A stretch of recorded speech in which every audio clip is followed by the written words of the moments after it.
ফ্রিজে অনেক দিন ধরে একটা গাজর পড়েছিল, তো বেচারাকে দেখে আজকে আমার একটু খারাপই লাগলো। বেচারা মনে হচ্ছে যেন আমার দিকে তাকিয়ে বলছে আমার একটা গতি কর। তো আজকে কি করলাম, গাজরটার একটা ব্যবস্থা করলাম।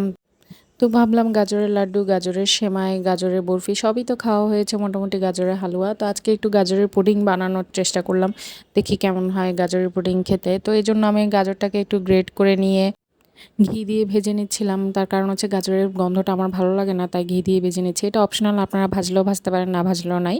তো আমি ঘি দিয়ে ভেজে এরপরে ভাজা গাজরটাকে এরপরে ব্লেন্ড করে নিলাম, একটু দুধ দিয়ে মিক্স করে ব্লেন্ড করে নিলাম। ব্লেন্ড করার পরে এরপরে আমি আধা লিটার দুধ নিয়ে নিলাম পাত্রে। নেওয়ার পরে ব্লেন্ড করা গাজরটা দিয়ে দিলাম, সাথে চিনি দিয়ে দিলাম। চিনি যে যার ইচ্ছা মতো দিতে পারেন। এরপরে দেওয়ার পর কিছুক্ষণ নেড়েচেড়ে আগার আগার পাউডার দিয়ে দিলাম। আগার আগার পাউডার ভাই এমন এক জিনিস যে মানুষও জমিয়ে ফেলবে, এটা দিয়ে যাই করেন না কেন জমে যাবে সুন্দর মতে। এরপরে আমি একটু ফুড কালার দিয়ে দিলাম, food colour orange colour mix করলাম। তার কারণ হচ্ছে গাজরের কালারটা যাতে সুন্দর থাকে, সেজন্য একটু ভ্যানিলা ফ্লেভারও দিয়ে দিলাম। গাজরের কোনো রকম গন্ধই আমি চাই না, তাই। এরপরে আমি ভালোভাবে নেড়েচেড়ে নিচ্ছিলাম, নাড়ার পরে একটা পাত্রে ঢেলে নিলাম গরম গরম। এরপর ফ্যানের বাতাসে সুন্দর করে ঠান্ডা করে নিলাম। ঠান্ডা করার পর ফ্রিজে ঢুকিয়ে দিলাম জমার জন্য।